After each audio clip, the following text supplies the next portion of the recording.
Saudações a todos, nossos votos de muita paz.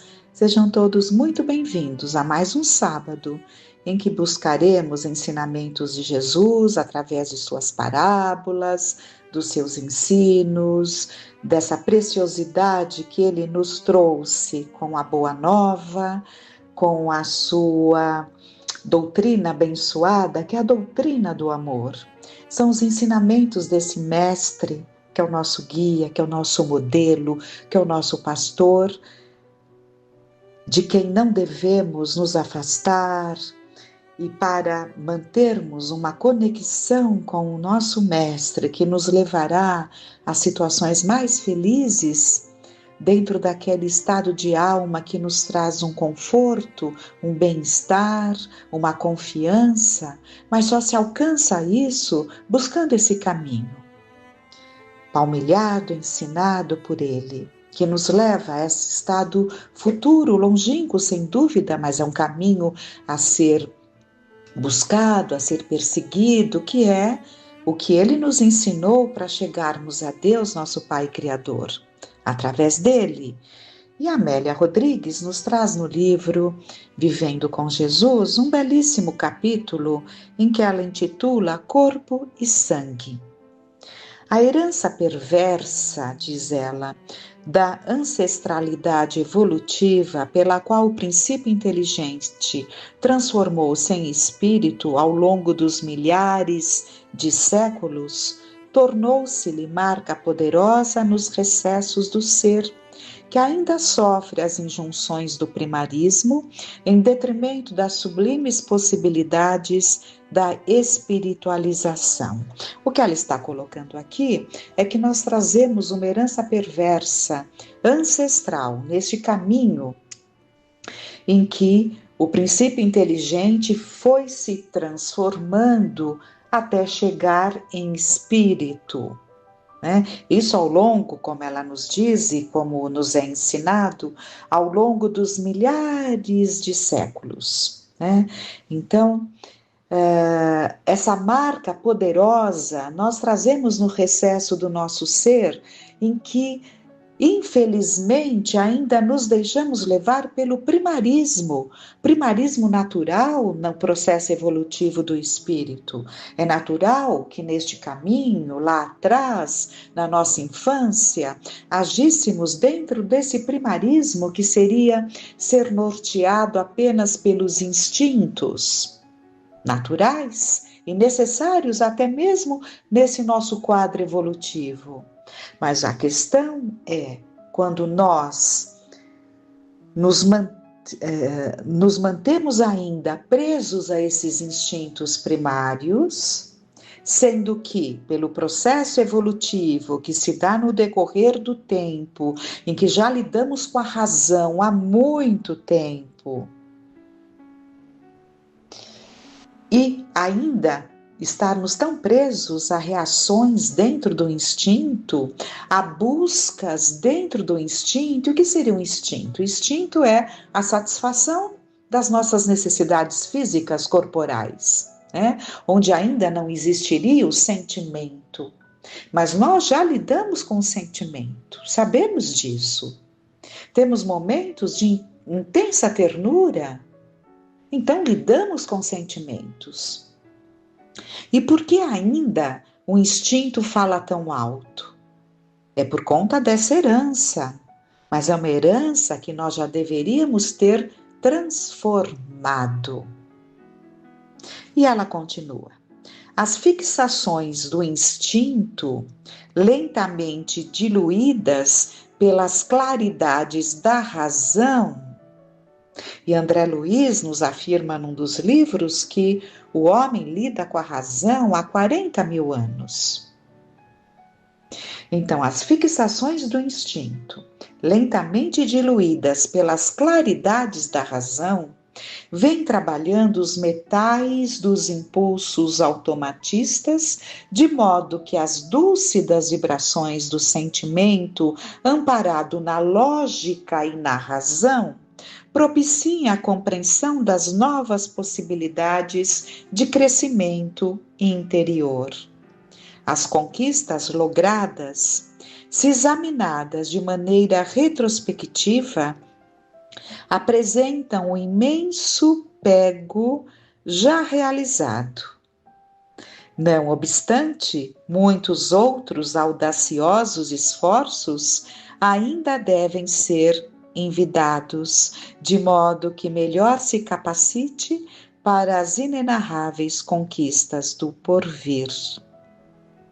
A pedra bruta, empurrada pela correnteza, arredonda-se ao longo dos milênios, tornando-se dócil ao curso da água que a conduz. O espírito amolda-se aos objetivos das divinas leis, mediante os impositivos das sucessivas existências no curso da evolução. Certamente, não se trata de um empreendimento fácil.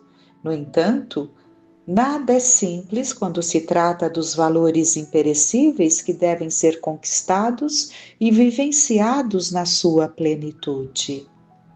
Da ignorância para o conhecimento, do primarismo para o discernimento. Então vejam aqui os pontos que nós temos que focar.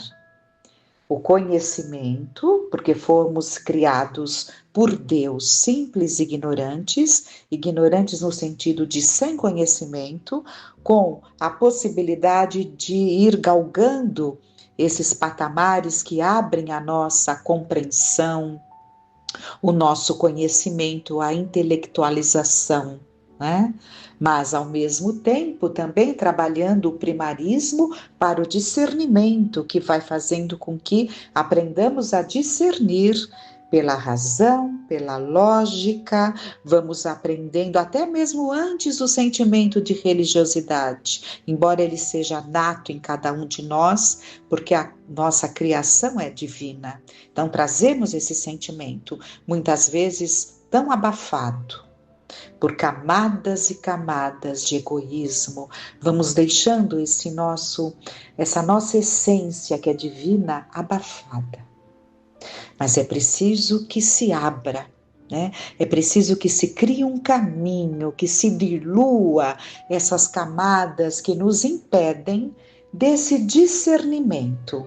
Então, do primarismo para o discernimento, onde vamos compreender o que é bom, o que é mal, o que é justo, o que é injusto, o que nos convém, o que não nos convém. Então, da ignorância para o conhecimento, do primarismo para o discernimento, da caverna para a comunidade social edificante. Vem o espírito superando os desafios que fazem parte do seu desenvolvimento. Tela manchada de sombras, aguardando a aquarela de luz que compõe a paisagem de harmonia em que se deve transformar.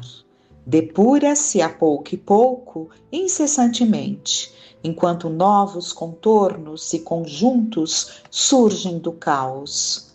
Tem sido assim em toda a sua trajetória através dos milênios, especialmente os mais recentes, considerando-se a conscientização que lentamente se lhe assoma à consciência e passa a comandar os seus atos. Do antigo báratro à ordem, dos desajustes e transtornos ao equilíbrio e à harmonia. Muitos exitosos tentames foram logrados. Agora está diante da inadiável decisão de superar toda a sombra interior, a fim de que brilhe a luz da verdade no cerne do ser. Por que ela estipula agora? Porque já tivemos tempo suficiente para alcançar esses objetivos. Se ainda não alcançamos, é porque somos espíritos em atraso. Se somos espíritos em atraso, estamos sujeitos a sofrer as consequências desses tempos de transição, em que se dará a separação do joio e do trigo. Então, se desejamos que desabroche em nós o trigo, é preciso que despertemos para as necessidades, mais do que nunca, intensas e gritantes, que já não dizemos nos convidam, mas nos convocam a essa transformação íntima, a essa mudança necessária, tendo como farol os ensinamentos do Mestre Jesus. Se assim não for, e pode não ser, temos o direito de escolha, mas sabedores de que sofreremos as consequências, felizes ou infelizes, das nossas escolhas. Então, brilhe a luz da verdade no cerne do ser. Podemos acrescentar, enquanto há tempo ainda de sermos herdeiros dessa terra. Jesus falou, dos justos que herdarão a terra, os que têm sede e fome de justiça. E evidentemente não é uma sede e fome de justiça cobrando do outro, mas uma sede e fome de ser justo. De ser justo. Quando isso se dá, seremos ou somos os herdeiros deste mundo. Então, bem-aventurados os mansos e pacíficos, porque herdarão a terra. Então, os mansos e pacíficos serão herdeiros dessa terra abençoada, que será palco de mudanças significativas. Mas para isso, é preciso que essa luz da verdade brilhe dentro de nós. E essa luz da verdade não significa que nos transformaremos em espíritos luminosos, longe disso, esse é um caminho, mas longe disso ainda nesse nosso estado evolutivo. Mas a luz da verdade, o que é a verdade? É quando desabrocha para nós o caminho a ser seguido e teremos ali o Jesus com o seu olhar penetrando o mais íntimo do nosso coração, aquele ponto lá dentro, e sentiremos a vontade de abrir essa porta para que Ele faça morada em nosso coração.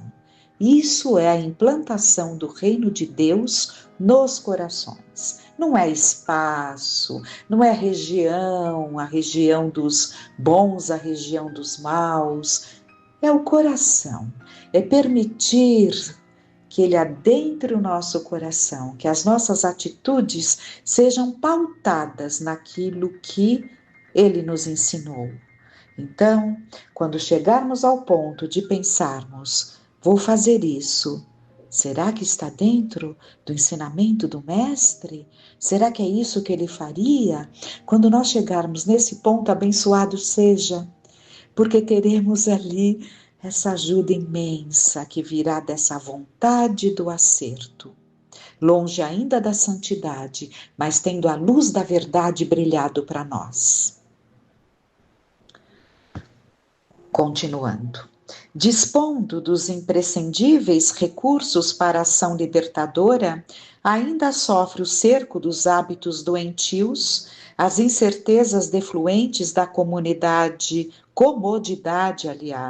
no vício, os receios de romper com o passado e avançar sem ter definido o alvo a conquistar. Certamente, todas essas questões estão esclarecidas no Evangelho de Jesus, cujas diretrizes não deixam margem a qualquer tipo de insegurança ou dúvida. Quem teme as alturas nunca se atreverá a sair das furnas onde se homizia, justificando fotofobia.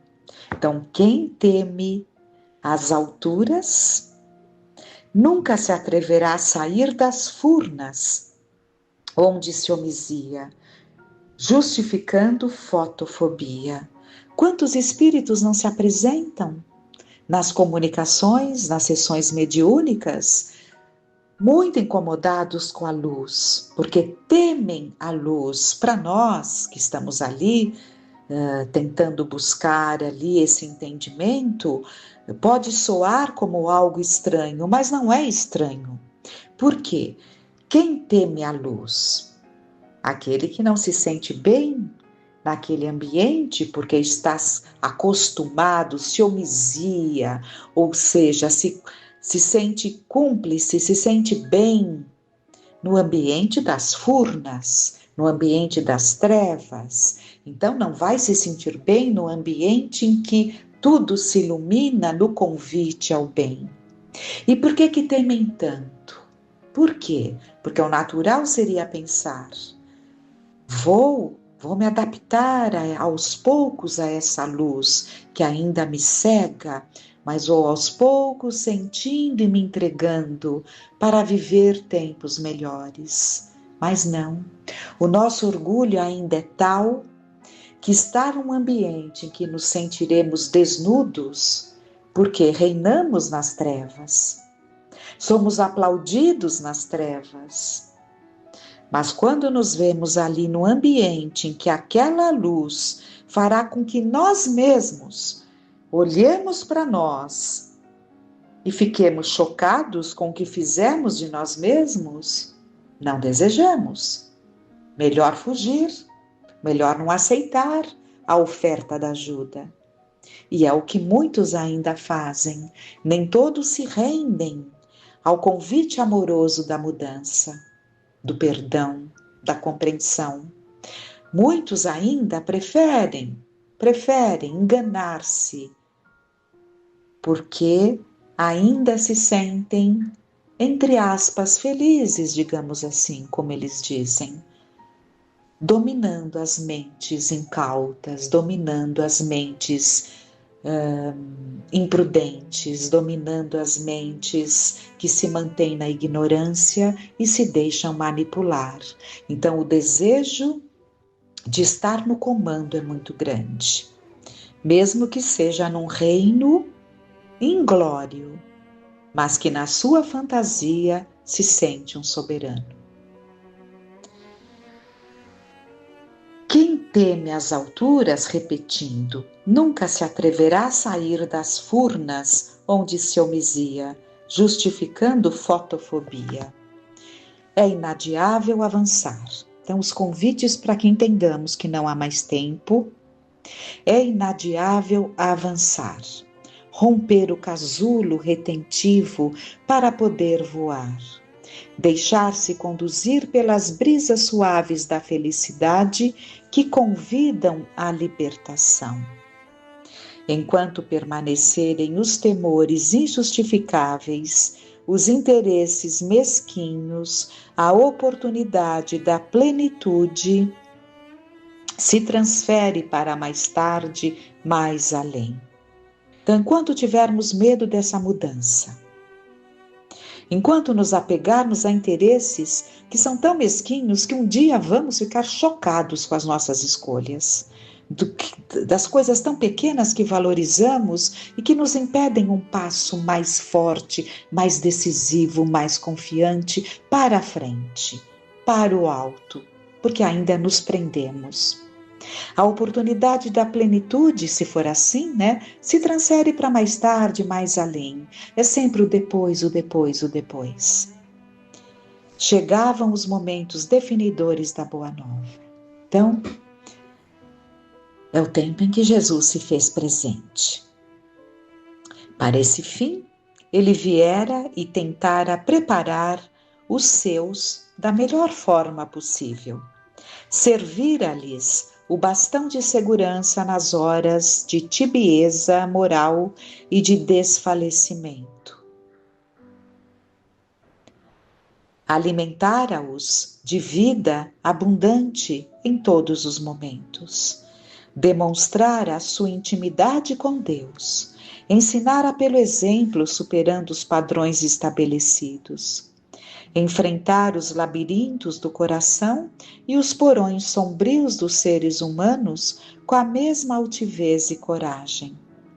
Convivera com todos os tipos existentes na sua terra, sem demonstrar preferência por uns em detrimento de outros. É certo que os elegera, porque eles estavam comprometidos com a mensagem desde antes do berço. Por isso também vieram. Foram preparados, receberam apoio, foram amados como poucos. As horas da verdade chegavam inapeláveis. Eram os dias da Páscoa, das festas que se vestiriam de tragédia. Ninguém poderia imaginar o desfecho da saga espetacular. Somente ele o sabia. A mesa posta e todos à sua volta. A sublime lição de humildade, lavando-lhe os pés, fora executada com grave elevação em profundo silêncio. Agora Amélia transcreve uma passagem dos Evangelhos. Tomou Jesus pão e, abençoando-o, partiu e deu-lhe e disse: Tomai, comei, isso é o meu corpo. E tomando o cálice e dando graças, deu-lhe, e todos beberam dele. Era necessário comerem o seu corpo e beberem o seu sangue. O corpo é a mensagem libertadora que alimenta para sempre, que resiste ao tempo e nutre. Ninguém vive sem alimento, especialmente o da verdade. Ninguém vive sem estímulo, particularmente o da vida. E o seu sangue é a força vigorosa da esperança e da alegria de viver. Naquela despedida, ele doava-se em totalidade, para que todos pudessem viver totalmente. O amor dele se tornava nutrição, a fim de que nunca lhes faltassem força nem vigor. Tudo quanto viesse a acontecer, conforme sucedeu, não poderia constituir motivo de receio, antes de vinculação, porquanto ele estaria psiquicamente em cada um e em todos eles. Sem essa vinculação, não haveria prosseguimento. É necessário que ocorra a morte, a fim de que suceda a ressurreição. Se ele não partisse, o Consolador não viria no seu momento, conforme aconteceu quando, em plena noite do ateísmo e do cinismo, os túmulos se arrebentaram e as vozes silenciosas que nunca deixaram de cantar a imortalidade trouxeram o hino vigoroso da sobrevivência, facultando a convivência dos ditos mortos com os chamados vivos. Corpo e sangue. O corpo é o pão da vida, e o sangue é o vinho nutriente da coragem para a vida. Não provareis antes do vinho da videira. O ser humano já se encontra em condições de superar os atavismos fortes do passado remoto para tornar-se homem novo e avançar com Jesus. Ou nós nos predispomos a seguir este caminho orientado, palmilhado, vivido, ensinado, exemplificado pelo nosso Mestre Jesus, ou ainda viveremos muito o choro e o ranger de dentes que Jesus nos alertou, mas que podemos mudar, porque não é uma fatalidade, é uma consequência que individualmente nós podemos mudar, mesmo que coletivamente estejamos vivendo o choro e o ranger de dentes. Então, que todos esses ensinamentos, esse convite amoroso do Cristo, possa soar de uma forma mais clara, mais límpida, mais direta, porque é tempo de mudança.